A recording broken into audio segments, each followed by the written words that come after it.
Okay, so today we will make food from Finland. So last week we made this nice travel journal, the accordion travel journal. So the best bit about this journal is you can keep adding more and more pages. And today I'm going to show you how to join pages, and then you can keep adding more and more.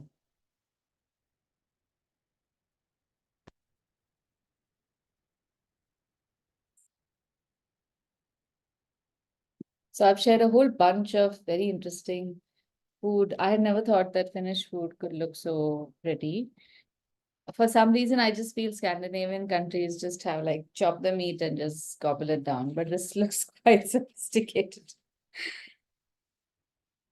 All right, so we have all these loose things. We have a front cover, we have a back cover, we have this double spread from last week. So we'll put these aside and we'll focus on one folded spread for today.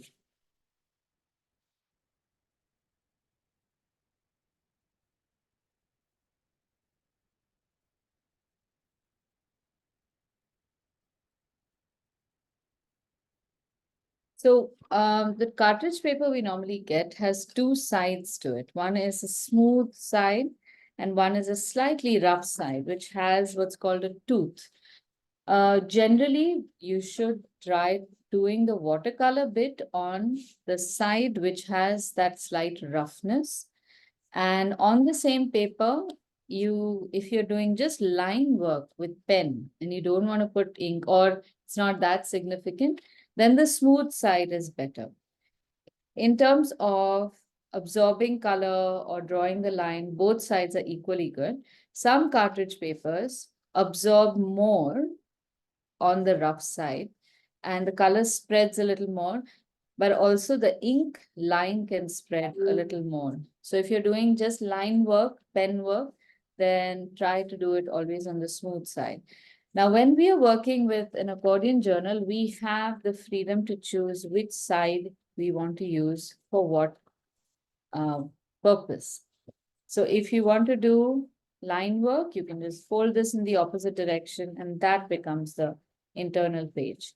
Now, having made these internal pages, there's nothing to stop you from making the illustration on the wrong side also, because both sides are visible. So while you have a painting on one side, on the other side as well, you can paint something or write or draw something so that when the accordion fold opens both ways, you will have something to display.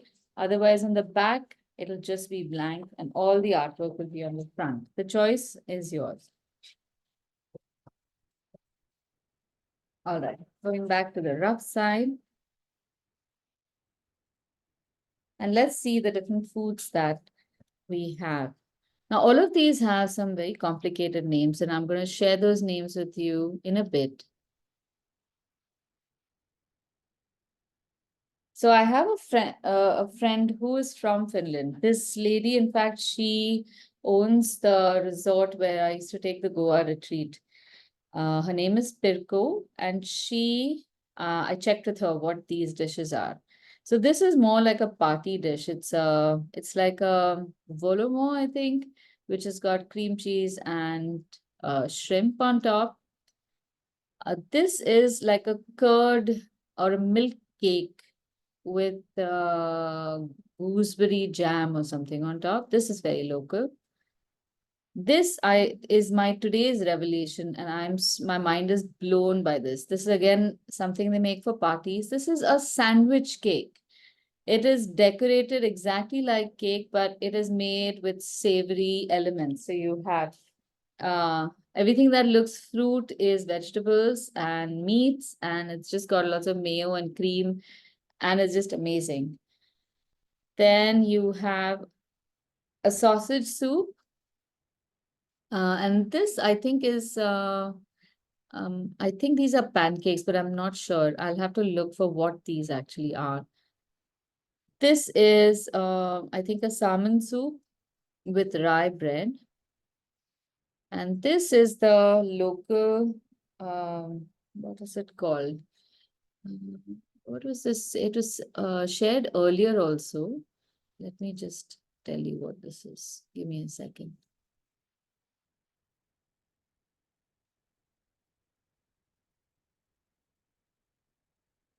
Ah, I've lost that page. It's called a Karelian pie, and I don't know whether it is sweet or savory, but it's got cheese and butter in it. So I'm assuming that it's savory. It's savory, yeah. Okay, so we are going to make all of these or many of these as may fit on our page.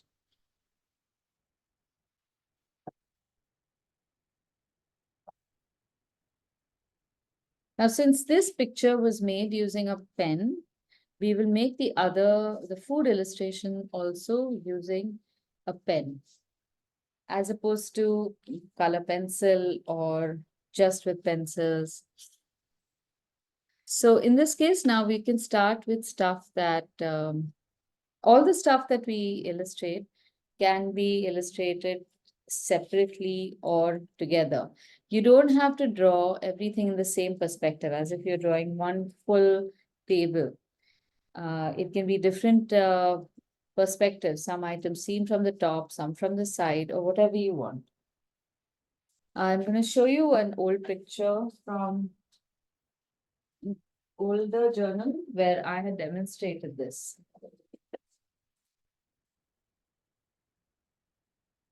So this picture I have, again, this is not from real items. These are pictures like how we are doing them. But you'll notice that all these items have different perspectives. These 1, 2, 3, maybe 4, 5, they seem to be having the same perspective. This is seen from slightly higher. This is seen completely from the top. So they're all different things. So the only thing we have to try to do is draw from the bottom up so that we can maintain this overlapping and it'll still look good. Now, when you're drawing food, again, remember, we are not trying to compete with a photograph. So I want to show you how to draw free lines and make your illustrations look engaging without really necessarily making them look too realistic. So let's start with the easy stuff. That's going to be this. I'm going to share my screen along with the reference image so you can see the two together.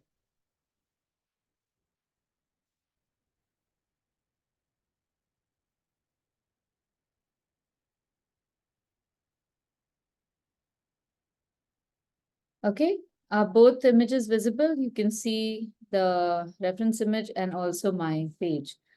So this image, I like the fact that they have kept the dessert and the plate contrasting in color and the jam on it as well. The lines on this are fairly simple. You have a loose triangle covered by another loose blobby kind of triangle. Forget the spoon, you don't have to make it. And then we are just going to make a round-ish shape around it on which we are going to color. So I want you to first see how I draw this. And then I want you to try doing these directly with a pen. Don't doubt yourself. So the first thing to draw is the blob. Aditi, just a minute. I wanted to ask you, can I increase the screen? Is there a way to increase the, because it's a little on my.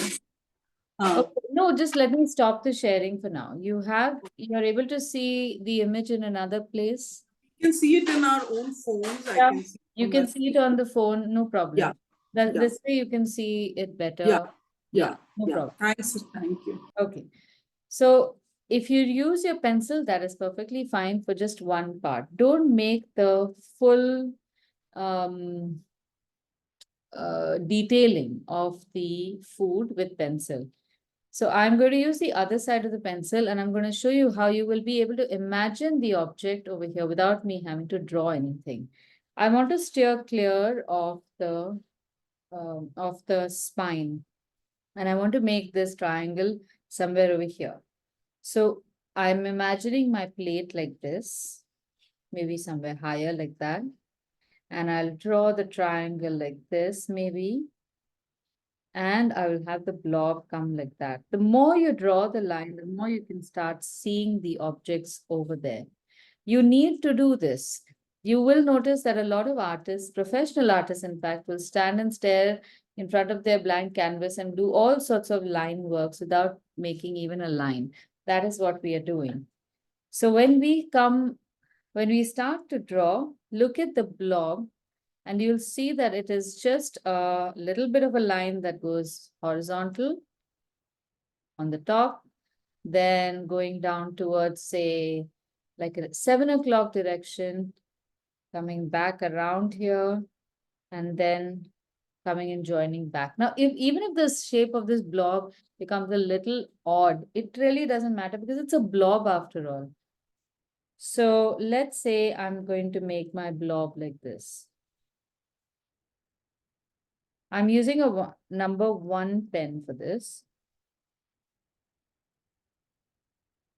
And because this has got berries and some kind of chunky stuff, I'm doing some overlaps. But see that my line is not like a zigzag line.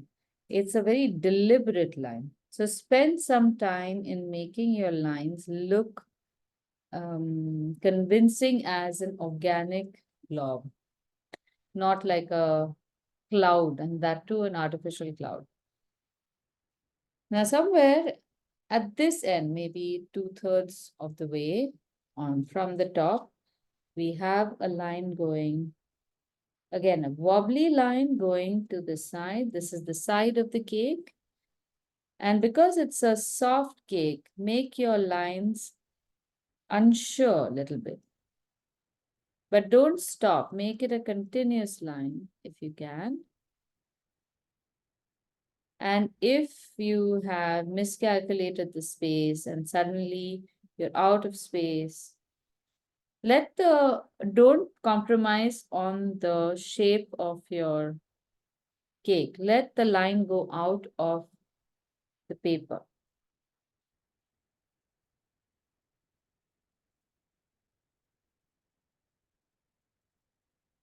And now around this, we will draw a plate, which can look a little roundish just because we know of round plates. That's about it. And we can make another circle right closer to the center. And you will see that my circle is not really perfect, but the line is firm.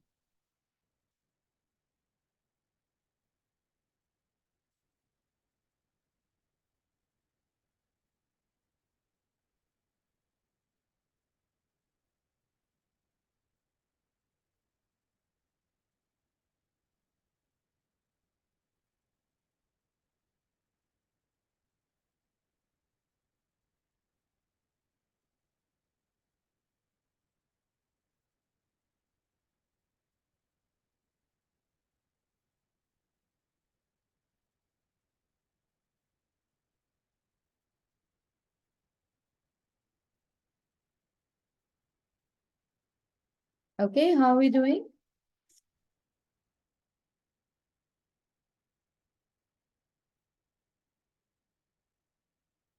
All right, let's move on. Now let's try making those shrimp cupcakes. So we can make maybe 2 of them, one over here and one over here, or one next to this and one over here. So in terms of composition, I'm going to try and fill up the center here and then maybe have a few elements on the side. So I might put a few cupcakes here and then maybe one over here to fill up space also. Let's see. The center part or this section, I would like to have the sandwich cake. So maybe just half of this and one cupcake over here should be enough. The shrimp vol au vent. Now this item has got a paper wrapper running around it. And if you want, you can make a little circle because making a texture on a shape, it can be a little difficult. So I've made a very light oval at least to check that the shape of my rickrack would be slightly believable. I'm trying to not make it too compulsory that it's accurate. Now look at this. It's not a full circle, but it's not a very flat oval also. So keep looking at your reference image. This is going to be the cupcake or muffin. And then on top of that, I'm going to put in the sour cream. And on top of that will be the shrimp.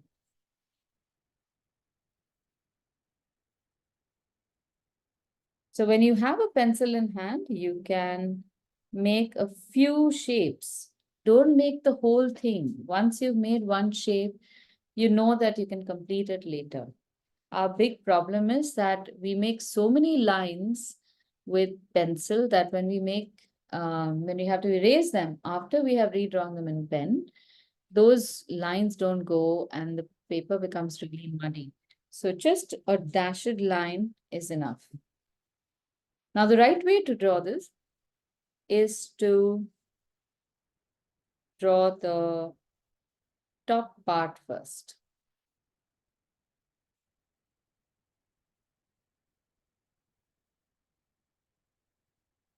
I can see a little bit of the tail coming out from God knows where. Just draw it as you see it. And keep your lines casual-ish. When we do food illustration, we will definitely do more detailed work.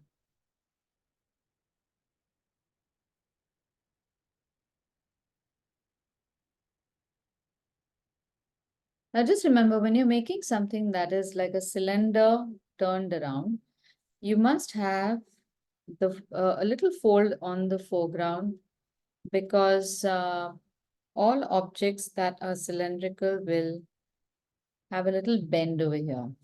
Let me just demonstrate this.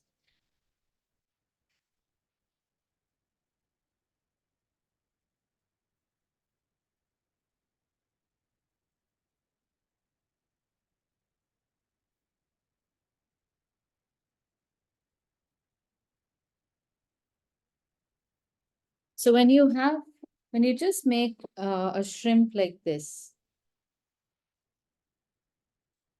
won't look so much like a shrimp. Definitely a little bit because the front is slightly wider than the back. You could make it like this and it will look like a two-dimensional object. But if you make the same thing like this, just turn it a little bit and then from behind, if you have something come out, this looks more convincing like a three-dimensional object turned around. The same thing applies even for other objects like pipes. I can draw a pipe like that, and it will definitely not look like a pipe. But if I draw a pipe like this,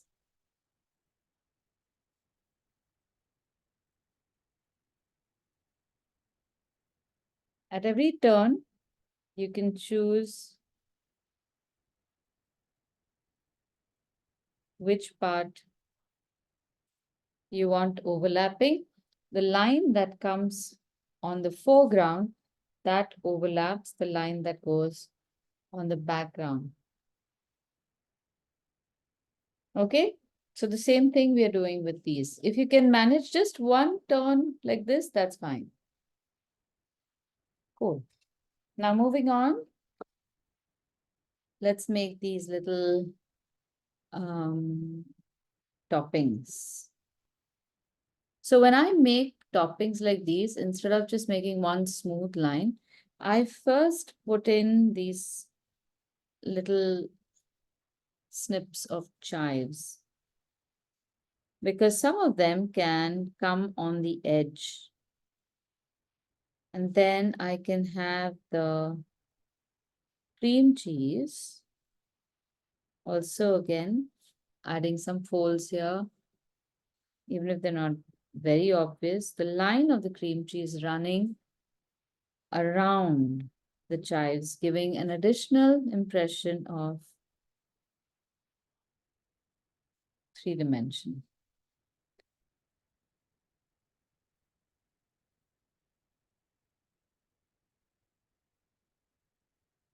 And please don't distribute all of these evenly. If any of you is a cook and you've tried to throw chives on something, you'll know that they'll all bunch up in one place and then you have to carefully take and put one in another. I don't know why it does it. Maybe because they're so light. So the less evenly they're distributed, the more like chives they will look. Now to draw the pastry, here can be the challenge. Pastry, especially flaky pastry, always has parallel lines running in the same direction. So you'll notice that I have completed this shape without one single line. It's all lines running parallel to each other. And we don't have to do more than this because the rest is going to be covered in the zigzag line. Now, I want you to see this. I want you to just imagine if you can do it, or else you can just finish it at the bottom with a smooth line. So the zigzag line first starts out sideways and really narrow. Observe this first. Don't draw it with me. Just observe this. See the trick behind this. And then as it comes towards the side, the angle changes towards, say, 8 o'clock, 7 o'clock. And you'll notice that this is happening simply because of the logic of our perspective. And deliberately, you can change the shape and make it a little less regular. So you'll see that the stuff that you would be scared about is what will make it look nicer. This is how things will change, okay? But then after this is done, we are just going to take a few lines from some of these, bring them the same distance down,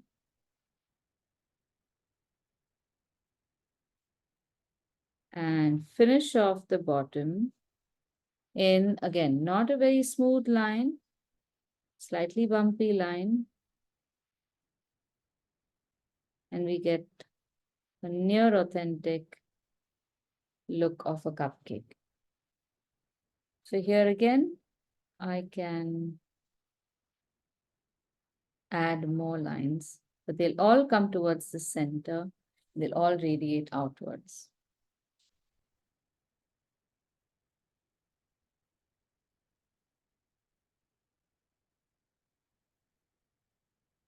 Okay, you want to try now?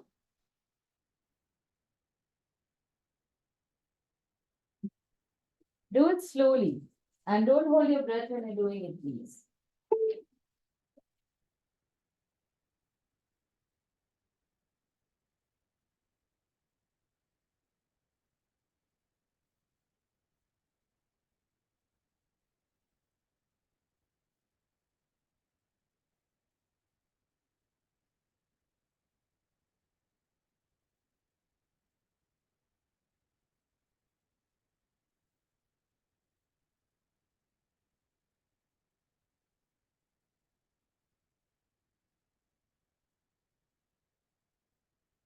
Keep looking at the reference image when you're doing this. I mean, more than mine, look at the reference image, then you'll be able to see why things are done the way they're done.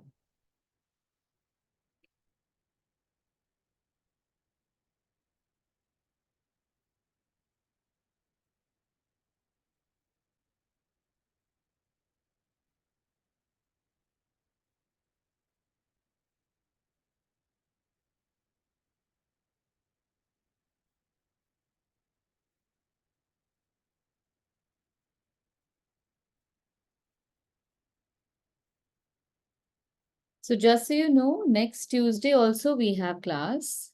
I think this month we will have had 5 classes. So today we can finish part of the drawing and then next week paint. Next week it'll be the 30th.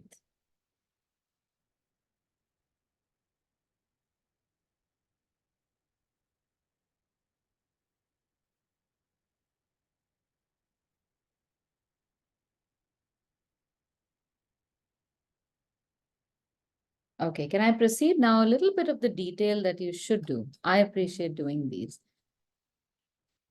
Right now we have drawn the outside, but whenever you have paper folded, you also have an inside.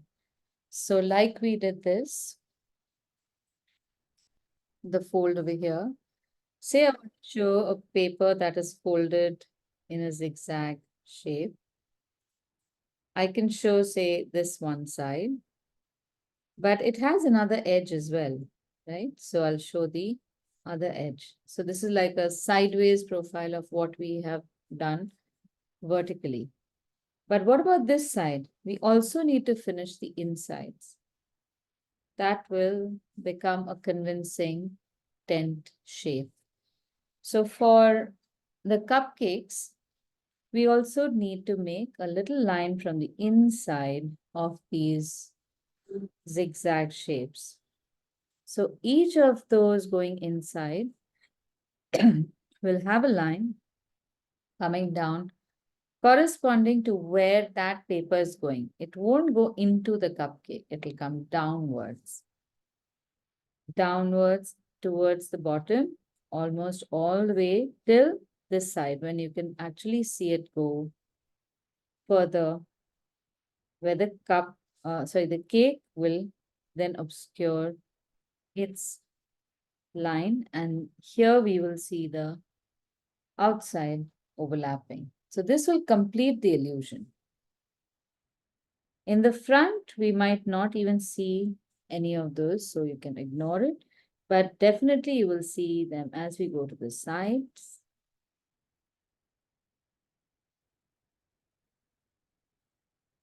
And at some point, the cake will come. Why do I keep calling it a cake?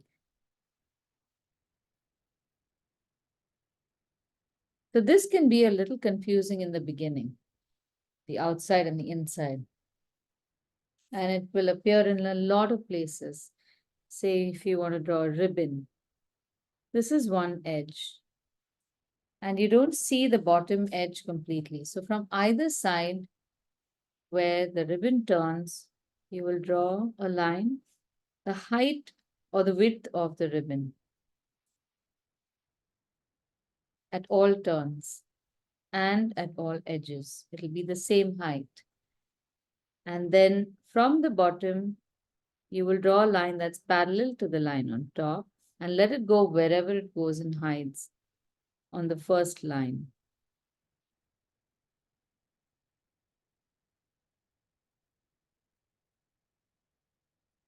You can do this exercise a few times and then you'll know exactly which line goes where.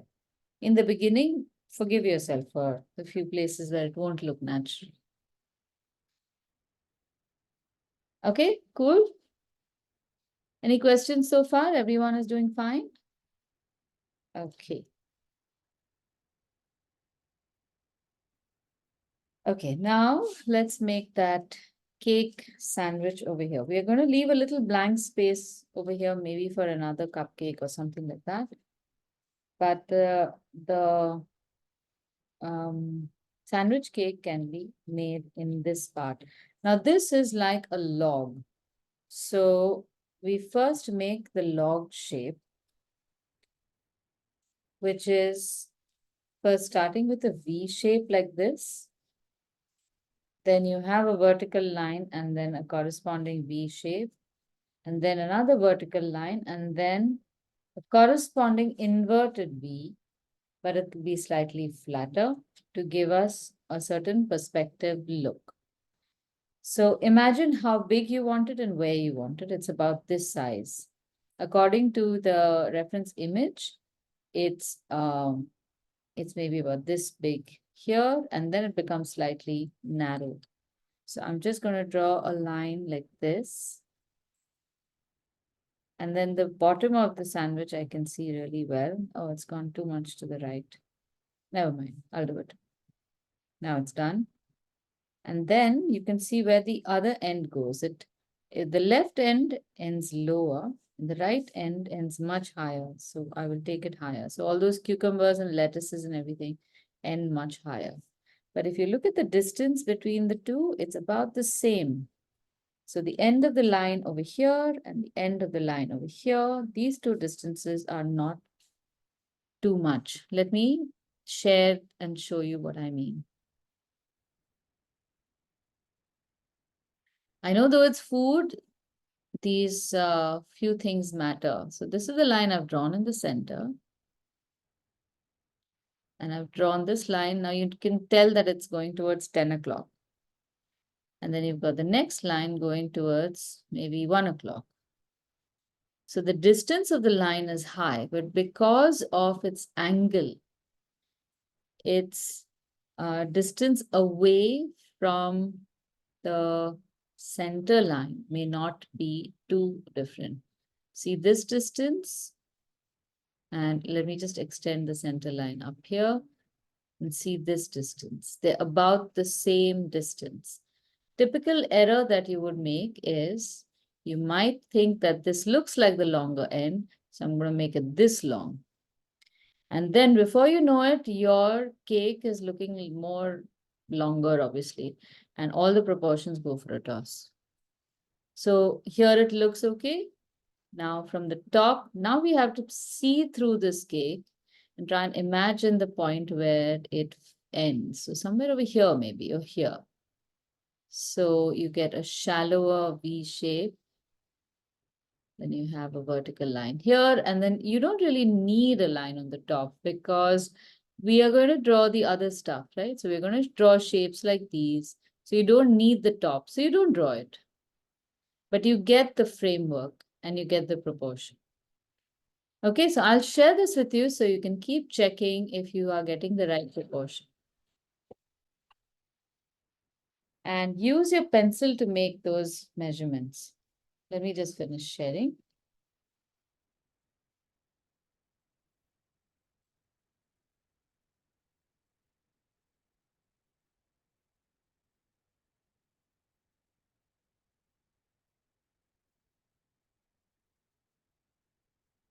All right. So we have our center line. And to some extent, you can also visually measure how tall you want to make this by just the lines that we made now. Yeah, about this much is fine. And then a little distance away, how tall do you see the end of the cake? How tall do you see this end also? It's not the same height as the center line. See the black line that I've drawn on the left edge is fairly shallow. So is the line on this side. This line, in fact, is so deceptive. It almost looks like it's the same height over here.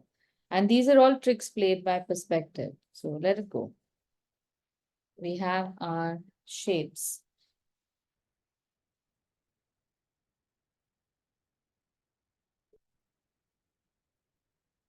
Once your brick shape is in place, you can make don't make the bottom. I'm thinking that we might make one of these cake vol au vents again or muffins again. So leave the bottom blank. Let's see. Now we start off with the stuff that we see in the front. So I see the shape of a lettuce. And this is the shape that I see. So I'm just going to make it like this. Lettuce also is a lot of overlapped two-dimensional shapes. So you will have the same kind of treatment like we had for this edge, the frilly edge. And for the 20 different types of lettuces that you might know, each of them can be recognized by their color, their leaf structure, before you even taste them. So follow the line of the structure. This,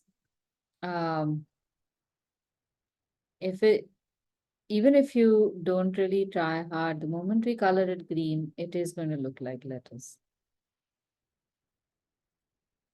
As you go behind, just follow the silhouette.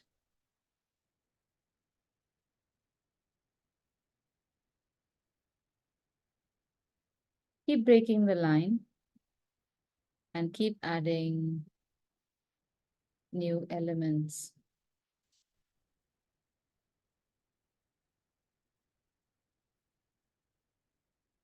Now on the sides, I can see already that this could have been longer or higher. On the sides, we are going to make cucumbers. This is a very nice way of making cucumbers. I really like it. So you make an oval, and on any one, not any one, the foreground side, you will make a parallel line to the uh, left side of the oval in this case, and join it horizontally from the bottom. Behind this, just about touching, you will make the next oval shape. The ovals need to be about the same size so that they look like the cucumber has come at the same time. Same cucumber has been cut. And keep doing this. You can join the ovals also and then make the shape. So this is like making a cylindrical shape.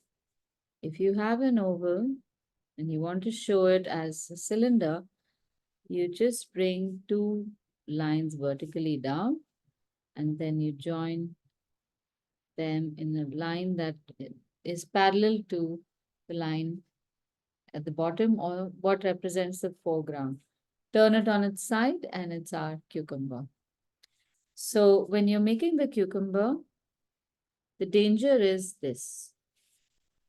This line is not straight. So then it lands up looking like more like a slice of an object that is oblong, not really rectangular or, I mean, cylindrical. So if I were to expand this, I would make more of the same. Then it'll look more like I'm making slices of potato because this is the shape that I'm following. So when you make this oval, make sure that the two lines are horizontal, and from the horizontal, your oval line goes outward a little bit and becomes maybe even wider and then comes down. The other mistake that happens often is there's an angle there. So you make it like that and make it like this. So this looks more like a mechanical piece. We need it slightly more rounded. I have got a few mechanical looking and wrong looking cucumbers also. I just want you to see it. So the attempt is to make it look like a perfect cucumber. And with each of these lines, you will get closer and closer. Now, as we proceed further and further behind, our oval shapes are going to become slimmer. Because now this side is going further away from us. And you can also turn the cucumbers a little. So maybe instead of making all of them straight, just turn one towards the outside, one towards the inside, maybe hide one behind the other. So it looks a little more natural.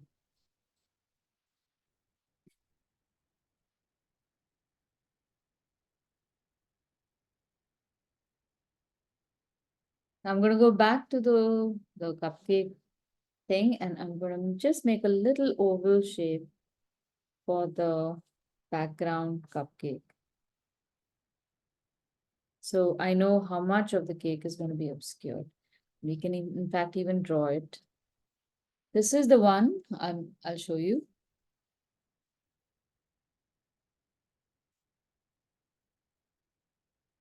I'm drawing this one in the back because that is one complete piece that I can see also, the one over here. So let's quickly draw that. This time I'm just going ahead and drawing it. And if you feel confident, I think you should give it a shot too.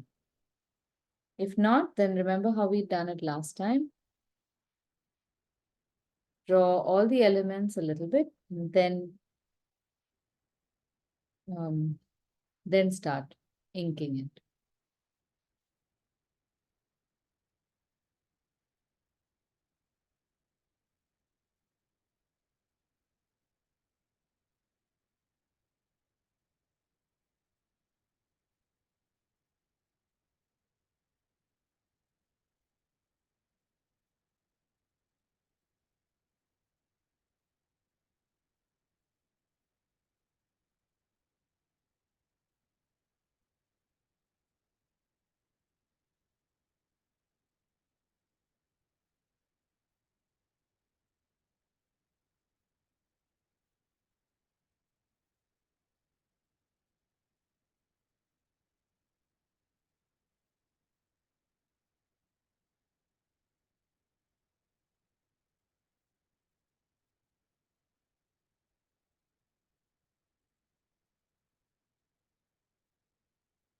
And then the same process. This time round, they can be slightly smaller because this piece is already it's a little further away from the first one.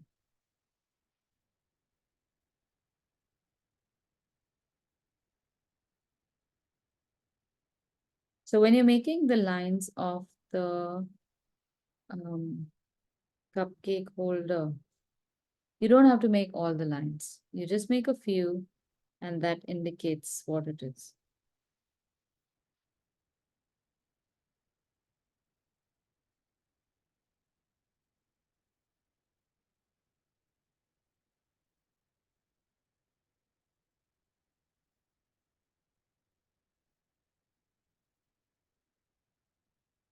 Now our overlap is taken care of, so we can go back to finishing the bottom of the sandwich cake.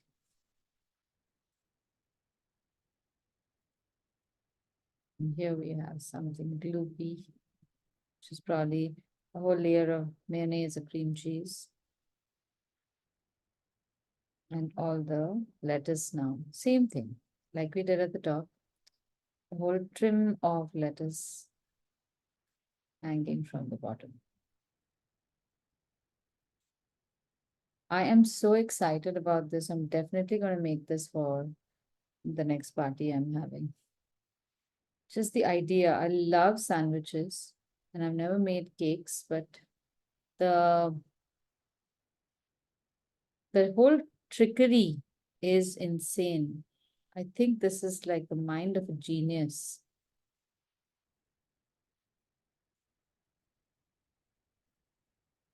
I want to find out what the history of this cake is.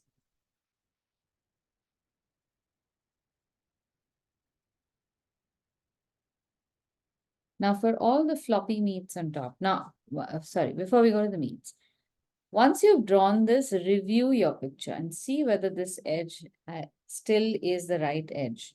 Because now I think my edge has gone too far. It needs to be a little narrow. This has also gone too far, but now I have done it. I can't change that. So I'm changing the one that I can move. And then I'll draw a few pieces and see whether they make sense. If they do, then I will continue with this new measurement. Now, this is something that happens all the time. And you will not believe how many times adjustments might be needed for your illustration. Every line you make takes you closer to how your picture is turning out. So it's only natural that if there are some lines that are made concrete, they will give you a certain feedback and they will probably urge you to reconsider some of the next lines that you are going to draw. Not because what you've drawn is wrong, but in the new context, you may have the opportunity to make them better. That's about it.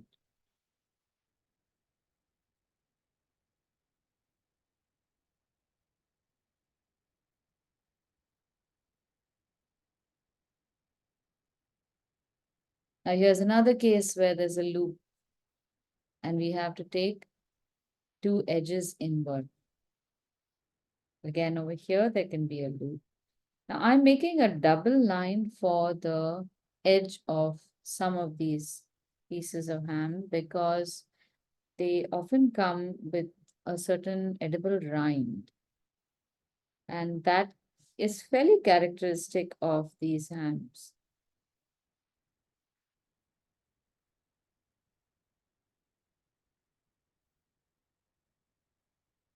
So look at all the folds, even inside this, there's a big hollow, there's a fold here, then there's a fold on the side. That is how you can see that it's a hollow.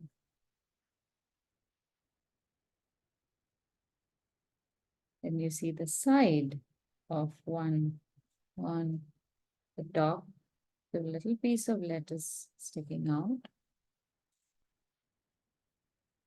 We don't see the top of this piece, but we see maybe some tomato which has been cut up,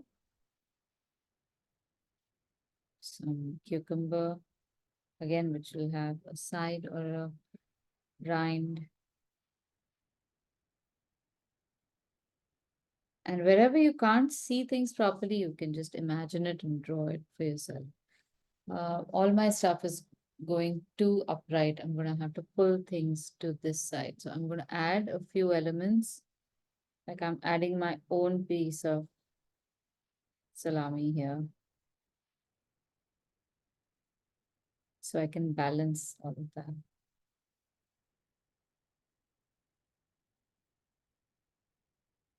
This is some cucumber, more cucumber on top. Tomato.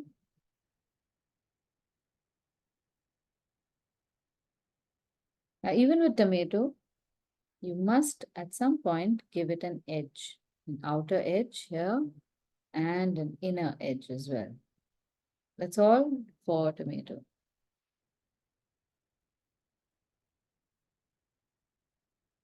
Some more lettuce sticking out.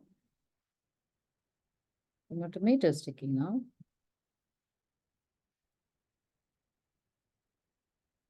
And then more ham on the other side.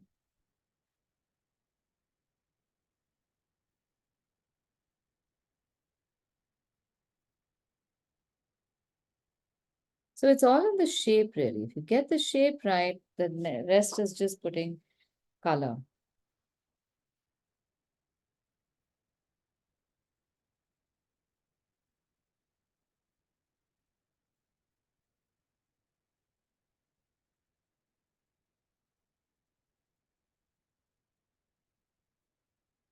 Now comes the other side.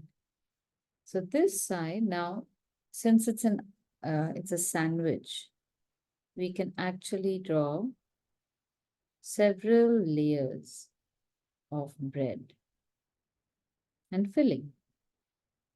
So there will be some filling between sandwiches, between the slices. So just like we drew the chives here, you can draw parts of the filling obscuring the edge of the bread.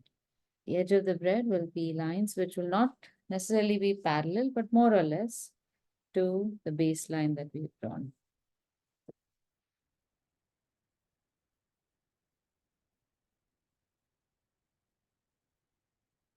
And keep the space in the filling occupied by some slightly chunky stuff. Don't make it really tiny, otherwise it will look no different than the edge of the sandwich we're making. Sorry, of the bread that we're making. And then the bottom.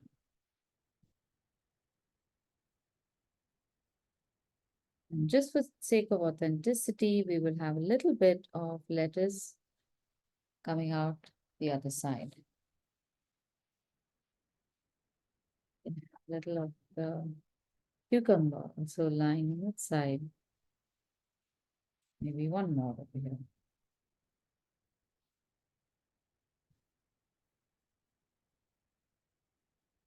Okay, I'm going to wait now. So you guys can do it slowly. Don't rush through.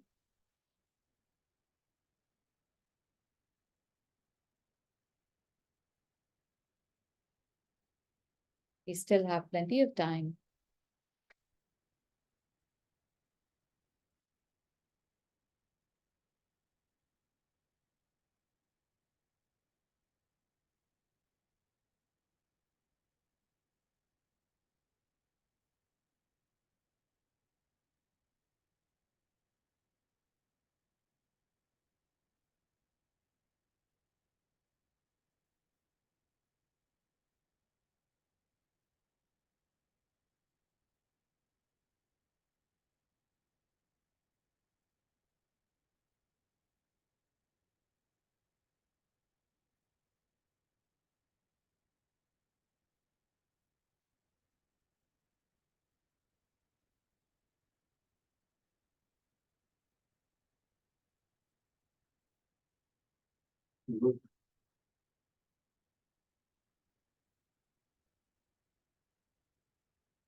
Okay, how's it going?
Okay, shall we move on? Or do you need some more time? Okay, right. Let's make these Karjalan Piraka. I don't even know how to pronounce that. These look very interesting.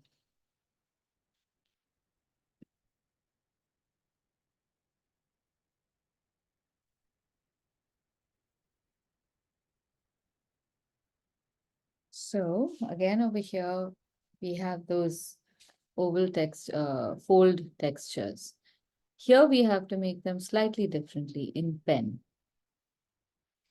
So if you notice, if from the top, if you want to, what makes it look like these things are these little frilly things are like a fold on top. So it's a difference between the valley on the left and the highlight on top. So there's a shape on the valley, like a teardrop shape, and a shape on the highlight almost in the opposite direction. They're all in the same place, and then in between there's a mid-tone. So when we make our drawing, we will be making the same kind of scalloped line, but we will just indicate two lines on either side like this, instead of going all the way, like we would have for the cupcake papers, right? But it's essentially the same thing. So you just make a few lines like that and you will be able to see the edge, also along with the edge, that this is not a straight edge, but it's a folded edge. And then the rest is all coloring. Don't bother making the butter bowl. We'll just make a couple of these and that should do it. Now again, it will help if you want to make the little bit of the shape in pencil. So I'm making the one pointing towards 10 o'clock. That's the orientation first. And then the one next to that, I'm making it go outside the page. And then I'm going to make a plate around this, which in fact we could also decorate with some design. Plate is not necessary. You can just make these cakes and that's fine. Once you've got your shape ready, don't make the shape in one shot like that. Deliberately let your hand go a little carefree so that you make a very doughy line. You'll see how dough rarely ever sits very smooth like metal or even mud for that matter. So to give this nice organic feel, make the line go a little wobbly intentionally. By wobbly, I don't mean a zigzag line. It's just a imprecise line. And then follow the line that you see on the center. Now, even here, if you feel the need to, you can make guidelines. And you know that you have to go somewhere around the guidelines. And even that, you can also draw little vertical lines for where you want these folds to come. You want 1, 2, 3, 4, 5. I'm going to get an extra one and just draw those. So you don't make them too tiny. And remember that the zigzag is not too severe. It's very gentle. It just appears very tall. And then the same zigzag line over here towards the end comes down, flattens it a little bit, flattens over here as well.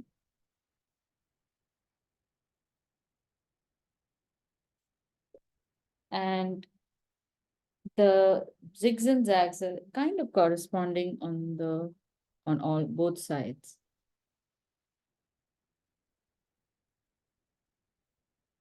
But you must keep looking at the reference image at all points.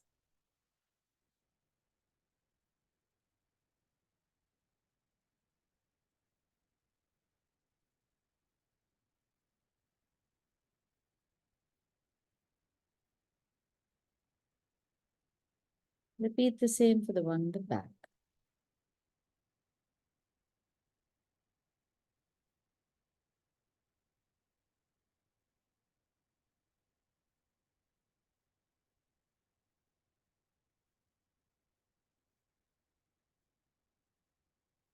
Now on the one on top, you'll see some of them folding in.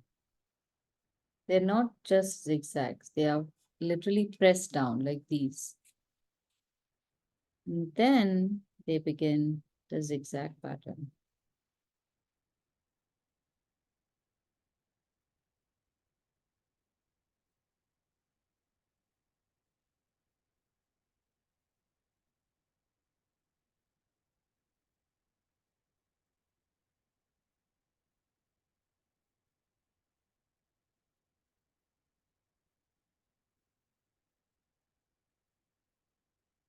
Now on either side of the dipped part, the part that dips towards the outer edge,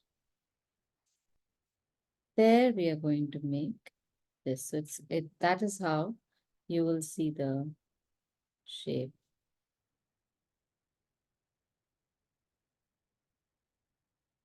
Press down.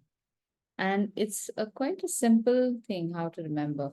Look at which side you're pinching. That is the place where you will make those pinch marks. Turn it around and make it in the same way. This is where you would pinch down.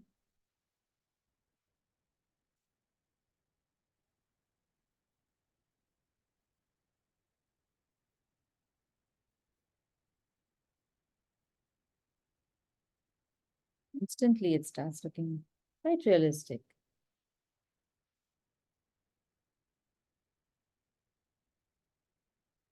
So in this part, don't be lazy. If you feel you see things better in one orientation and you need to turn the page, definitely turn the page. There is something about how you hold the book and how you see the line and how you can draw a line.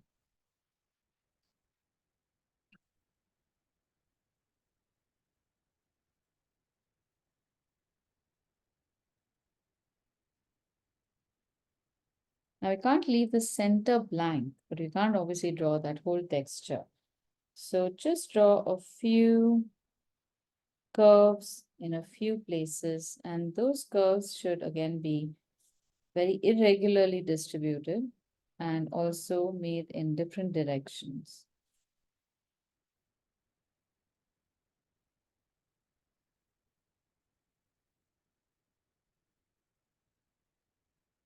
Now, just for authenticity, if you want, we can make a little thickness towards on the edge in a few places.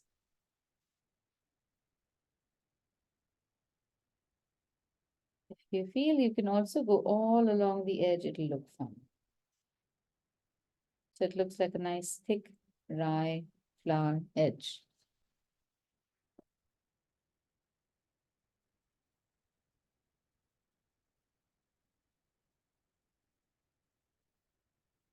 In your spare time, if you really want to practice, even these things can be very helpful. I can't stress enough. Everyone thinks that you need 20 minutes, not 20 minutes, 2 hours to make a full artwork and all. Don't. Try to make dots or circles or triangles in different spots. Like if you have a rectangle and you have to make just curved lines all over, but they can't be a regular pattern. How will you distribute them? I'm telling you, this is great waiting room activity. Your brain is so active during this time, you'll never feel bored. You have to just make sure that, or at any point, the texture looks even. It cannot look like it's busy in any one area or the curves are too predictable or too similar. Same thing with dots, same thing with parallel lines. I can't tell you how strong your lines will become with just that. Okay, is everyone with me or do you need a minute? Okay, Janita is good. Huh. 1 minute, let me see your lines. Okay, very nice. Looking good.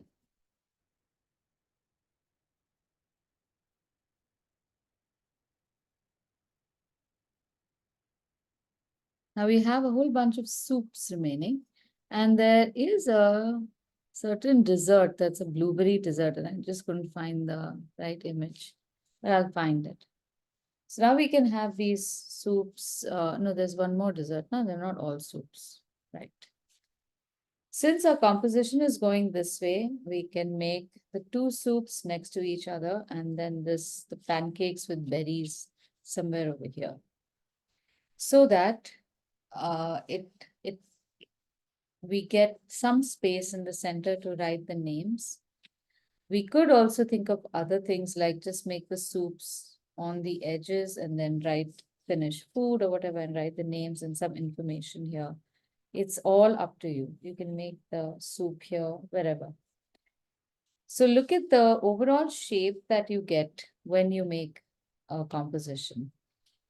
We can make shapes, compositions that run like this. We can make that run like this or circular, all sorts. But often when you're not thinking about composition and you just start making stuff, it could happen that you leave a lot of space somewhere or another, and it just draws your attention to that blank space. In order to avoid that, always keep your element closer to another element already drawn on the book rather than to the edge. So say if we want to draw the soup on the sides, if we draw one soup bowl over here and we draw one soup bowl over here, there'll be all this negative space remaining, which will beg for attention. But you don't have so many things to draw. So even in this case, even if your soup bowl goes a little outside, just make sure that it is the distance between the edge and the bowl and the other item that you've drawn and the bowl should be such that it's closer to the other item. So now let's try making that sausage soup. And in this case, yeah. Excuse me. How many items do we have? Because it doesn't seem to have a lot of space remaining. Okay, let me And see. the sandwich has Yeah. gone No, that's very good. So you can still make the soup the way I'm making over here. And Okay. there is that French pancake or Finnish pancake that we can make here. And if you don't have space for the other soup, the salmon soup over there, you can make a little bit over here. Just Okay. put it wherever you can.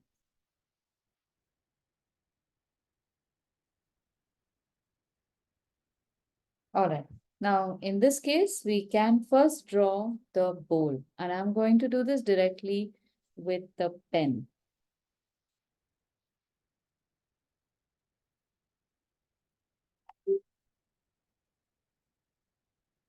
You will be able to draw an oval shape with that pen directly.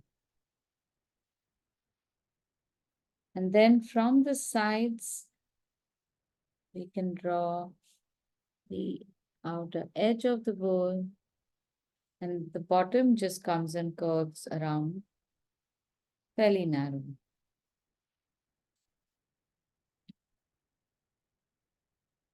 Then we draw the inside of the bowl. Now, this is a very graphic, artistic style of drawing bowls, not very realistic, in keeping with the rest of the line work.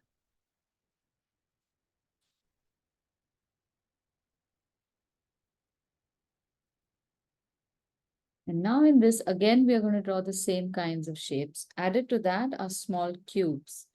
So to start with, we have cylinder shapes, cube shapes, which would be draw one end or like a rhombus shape, and then draw two edges. Then we have half a cylinder, which is a carrot.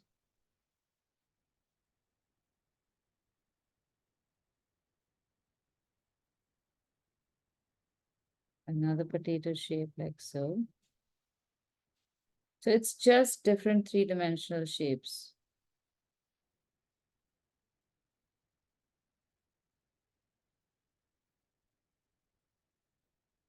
And after a point, you don't even have to look at them.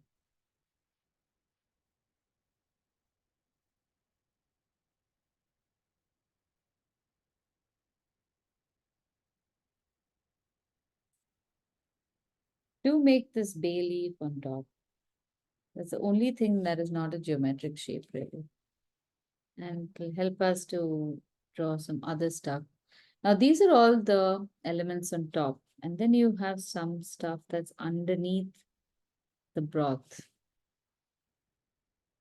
So that won't have such sharp edges. You may not be even, some of them won't be even fully visible.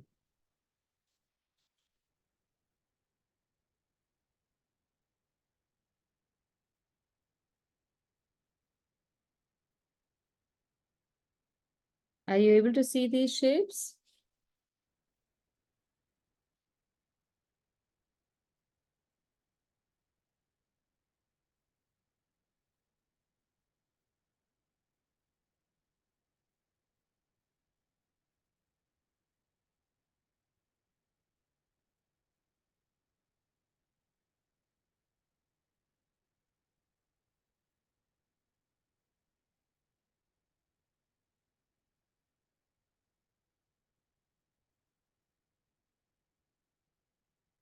After you've drawn a few of these, you can then draw a line that goes around them to show the edge of the soup. So this is how that edge of the soup would be. Now it comes very close to the front edge and you don't see it on the front edge. That's why we've drawn the vegetables close here. And its range is farthest on the farthest corner and then nearest to the outer edge as it comes to the side and then towards the front.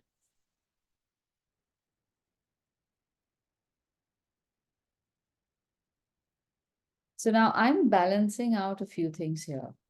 There are very few lines here, so this is going to be more color. There's a lot of texture happening over here. So like we balance color, we should also balance how busy our page is becoming and if that is justified and if it's looking good.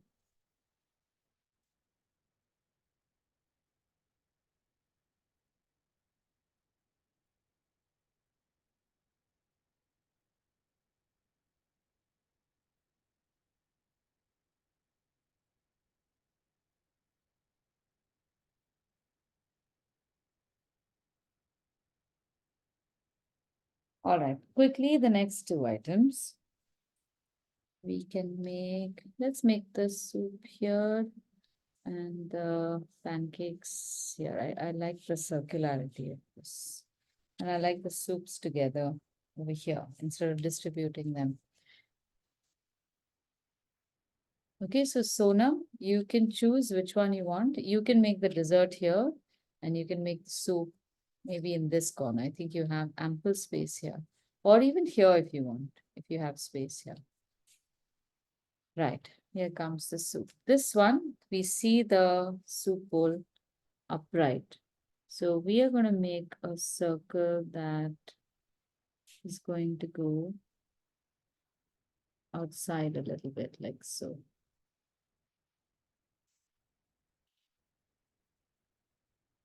Personally, I absolutely enjoy playing with perspective at a food table like that. Again, forget the spoons. Don't make any cutlery.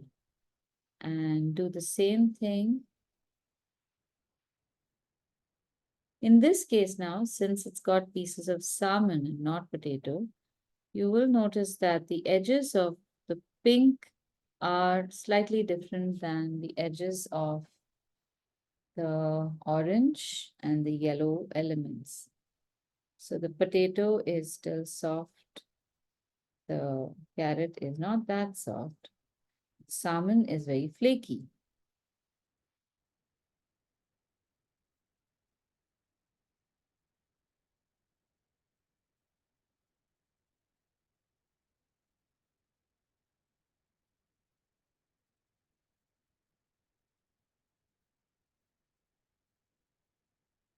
And also some lines won't finish because there's some bisque-like soup.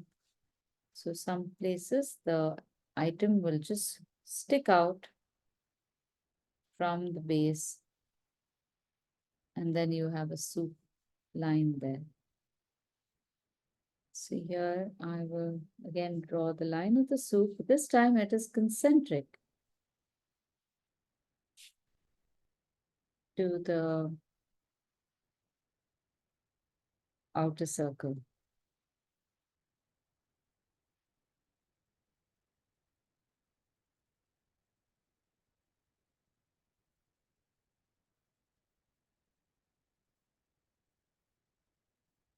these floaty things.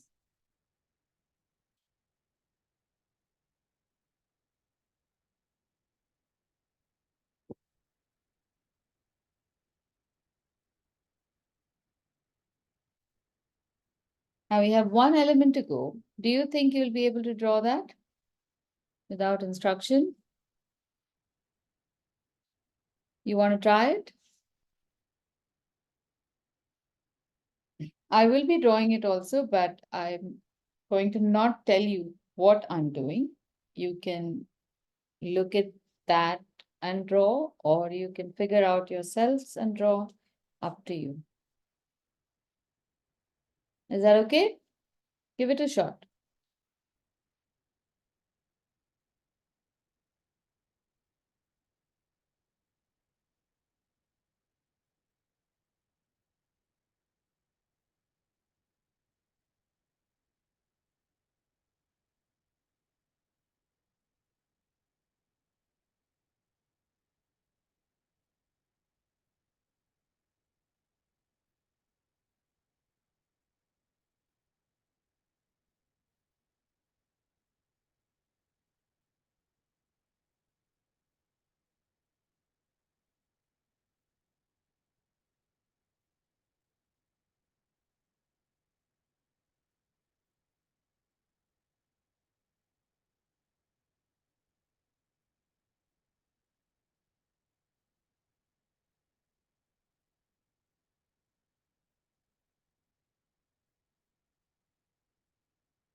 Aditi, are we drawing the plate also for the dessert?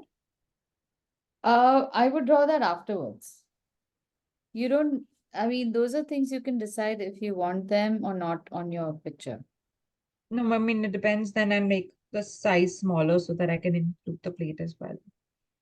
Oh, again, it's up to you. You decide Okay. because you can, because none of this is like it's a table. Mm. I'm also gonna draw a wooden board underneath the sandwich cake, but that will be again an addition to what it already has a board, but maybe I can change that. But in Okay. this case, there is that liquid that you can show whether you want or not. You can Mm-hmm. decide. And then Okay. based on that, you can decide also according to the space you have, whether you want um whether you want any platter or anything underneath it. Okay.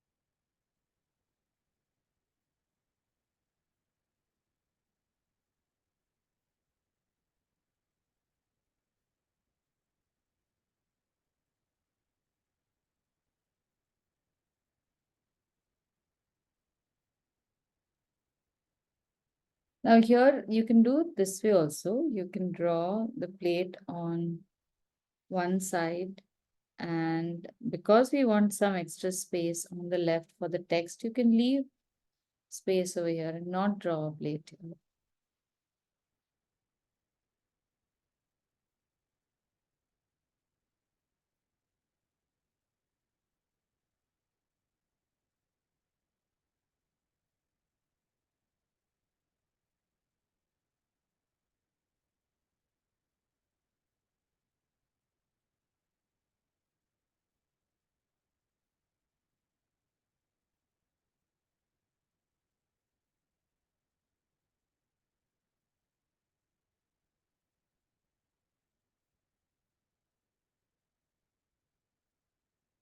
I don't think I'll draw that wooden board. I don't need it.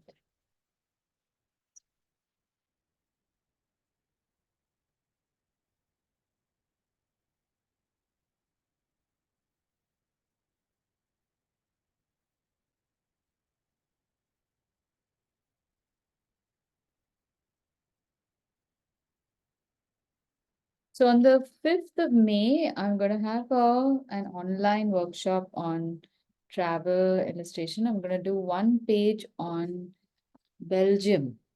So this is something that I'm going to speak about on Instagram this afternoon at 3. And going to invite people for a 1-day workshop. It'll be on Sunday, the 5th of May.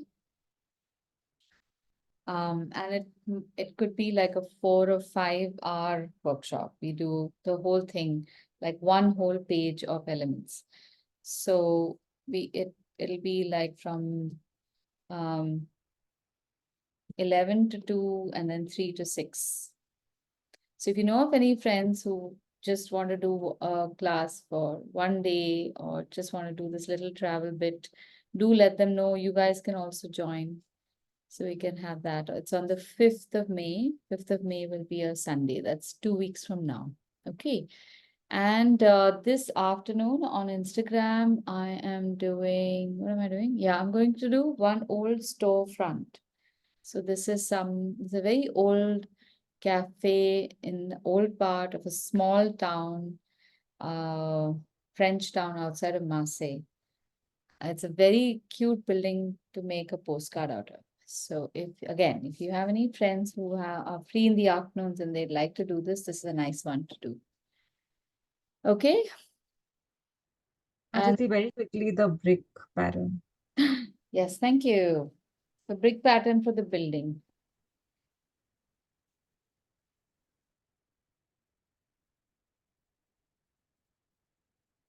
All right. Putting the thing next class. Sorry? Yeah. Next. Yeah, we'll do that. We do coloring and assembly next week.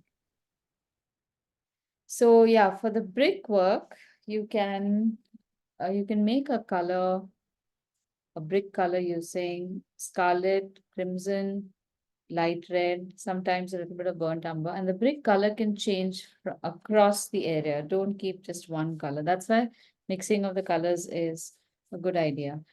And then use a size brush that makes a stroke like this. Normally, when we hold a brush and we want to make a thin line, you will take the tip of the brush and make a line like this. But the same tip of the brush has the ability to make a consistent flat line with a certain thickness. So this is, if you can imagine, this is the microscopic edge of your brush. And if you just press this any one side, it's either this side or this side, and you keep it pressed, you will get a line about this thick. If you press it a little more, you will get a line about this thick. So with the same brush, you will be able to make consistent horizontal thick lines like these, depending upon how much you press the brush. You don't need a flat brush for this. But you need to keep the brush in the same orientation. So don't roll the brush too much, because then every time you roll, the edge will turn. And you just make it like so. And you know the pattern of bricks, right? So it just moves from a little staggered set. That's it. All right, cool. So while you're painting, if the color of the brick changes, no big deal, because oftentimes that is what will make it look more organic, more authentic. And also some places my brick sizes also changed. That also is not very visible. It's just the whole thing, it just looks very mesmerizing. And that's good enough. So I had used, I think, 1 number brush for this brick because this is really tiny. And I have gotten 4, 8, 12, 16, 20. So about 35 horizontal lines in a space that's about 2.5 knuckles tall. So it's a fairly small brush. And the yellow color is gamboge. It's just gamboge, yes. Yeah. And the doors are a little bit of burnt umber and added. Yeah, you can add that. You can also use yellow ochre. Okay. All right. Okay. Thank you. You're welcome. Hopefully, I'll see you all in the afternoon. Thank Drop you. in for a little bit. Yeah. And definitely share with friends. I'll quickly make something and ask, remind people. Then you all can share it with your friends. 3 to 4. Okay, bye. See you next week. Thank you.